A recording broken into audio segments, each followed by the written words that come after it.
here's a story that's hard to believe, but it's real. Canada's Prime Minister, Justin Trudeau, invited China's People's Liberation Army to send its troops to Canada for special cold weather training at a base in Ontario. That training was canceled after China kidnapped 2 of Canada's citizens and held them for years. A top aide to the Prime Minister then complained about the cancellation to the Department of Defense in Canada. Quote, Canada does not want to be the partner that is reducing normal bilateral interactions.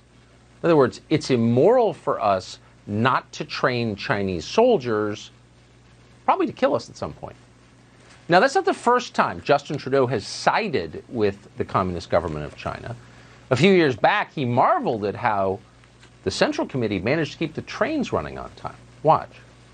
There's a level of admiration I actually have for China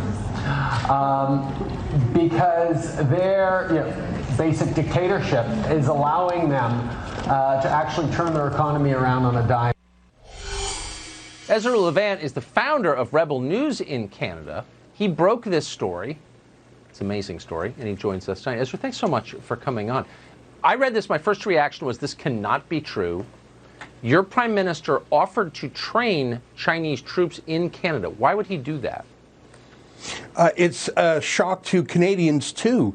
That cold weather warfare that you're referring to was just one of 18 different joint projects the Canadian Armed Forces had with the People's Liberation Army in 2019 alone. Canada is training 1- and 2-star Chinese generals in our war colleges. We're training lieutenants and majors, commanders. We're sending Canadians over to China. We're bringing Chinese, I think they're not just soldiers, I think they're spies as well, to Canada. And I don't know a single person in this country who knew about it, but it's been happening.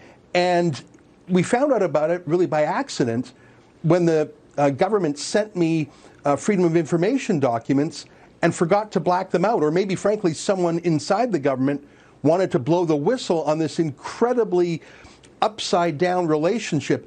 In those same memos you're talking about, Trudeau's office was supporting China and condemning the Trump administration. It was upside down. It was inverted morality. It's seeping all the way into our bureaucracy, our diplomacy, and they're trying to get the military on side, too.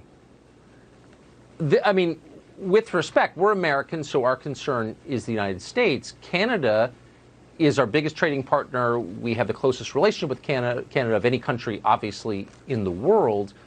This seems like an obvious threat to American national security. Does the Trump administration believe that, do you think?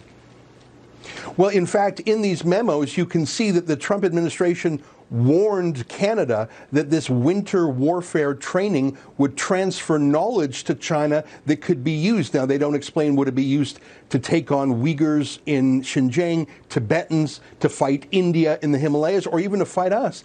And when the military, the Canadian military, said our American allies or our allies are concerned about this, Trudeau's staff pushed back and said, is it just the Trump administration or is anyone else worried about it? So there's an antipathy towards America that seeps through all these secret documents. And the overarching goal is to let China's president, Xi Jinping, save face. I want to tell you, though, Tucker, that is not the view shared by grassroots Canadians. Ever since China kidnapped those 2 civilians 2 years ago today, actually, Canadian public opinion has hardened against China. And the last Pew poll I saw actually says that Canadians are more hostile to China than Americans are. You have every reason to be. Ezra, thank you so much, and congratulations on Rebel News. I know you take a lot of abuse up in Canada, but you do a great job. We appreciate it. These secret government documents show that Trudeau has been training Chinese military troops here in Canada over U.S. objections. That's just one of a bunch of shocking revelations you can see for yourself at thechinafiles.com.